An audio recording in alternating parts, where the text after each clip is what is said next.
यह बहुत पुराने समय की बात है। एक स्थान पर बहुत सारी भेड़बकरियां रहती थी। वे हरी हरी घास, लता और पेड़ों की पत्तियां चरने के लिए नियमित रूप से जंगल में जाती थी। एक दिन क्या हुआ कि जब वह सभी भेड़बकरियां जंगल में चरने गईं, उनमें से एक बकरी चरते चरते एक लता में उलझ गई। उस लता में वह इस प्रकार से उलझ गई थी कि उसको वहां से निकलने में बहुत देर लग गई। जब तक वह बेल से बाहर निकल पाती, तब तक जंगल में अंधेरा भी हो गया था। अन्य सब भेड़बकरियां अंधेरा होने के पहले ही अपने अपने घर वापस पहुंच गई थी। जंगल में अंधेरा होने के कारण वह बकरी जंगल से बाहर नहीं निकल सकती थी। इसलिए वह जंगल में ही यहाँ वहाँ घूमने लगी और घूमते घूमते एक सरोवर के किनारे पर पहुंच गई।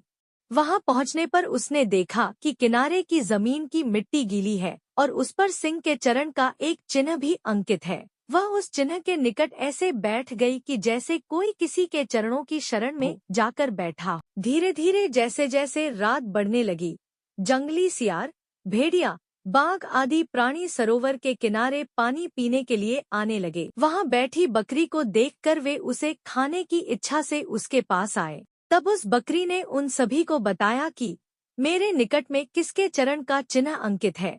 इसको आप सभी देख रहे हो ना? आप सभी यह पहले देख लेना कि मैं किसकी शरण में बैठी हुई हूँ। उसके बाद मुझे खाने के बारे में सोचना। वे सभी जानवर उस चिन्ह को देखकर कहने लगे, अरे, यह तो सिंह के चरण का चिन्ह है और यह बकरी इस चरण के चिन्ह की शरण में है। हम सभी को शीघ्रता से ही यहाँ से भागना चाहिए। यदि यहाँ सिंह आ गया तो वह हम सभी को मार डालेगा।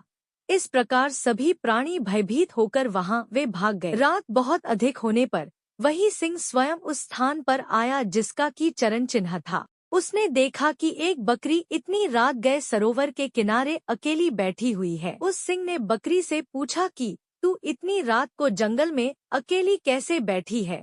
बकरी ने सिंह से बिना डरे ही कहा, पहले यह चरण चिन्ह देख लेना और उसके बाद मुझसे बात करना। जिसका यह चरण चिन्ह है, मैं उसी की शरण में बैठी हुई हूँ।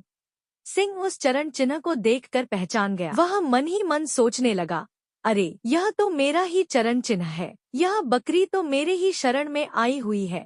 सिंह ने बकरी को आश्वासन देते हुए कहा कि अब तुम डरो मत, निर्भय होकर यहाँ पर रहो। अंत में जब वहाँ जल पीने के लिए एक हाथी आया तो सिंह ने उस हाथी से कहा, तू इस बकरी को अपनी पीठ पर चढ़ा ले और इसको लेकर जंगल में प्रतिदिन चराकर लाया कर और प्रत्येक समय इसको अपनी पीठ पर ही रखा कर।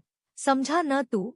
सिंह की बात हाथी ने तुरंत मान ली। उसने बकरी को अपनी सूंड में लेकर झट से अपनी पीठ पर चढ़ा लिया। अब वह बकरी निर्भय होकर हाथी की पीठ पर बैठे बैठे ही वृक्षों के ऊपर की कोम्पलें खाया करती और मस्त रहती। जहाँ इतना बलवान हाथी सिंह से डर गया, वहाँ छोटी सी बकरी सिंह से डरे बिना इतने बड़े संकट का सामना कितनी सहजता से कर पाई।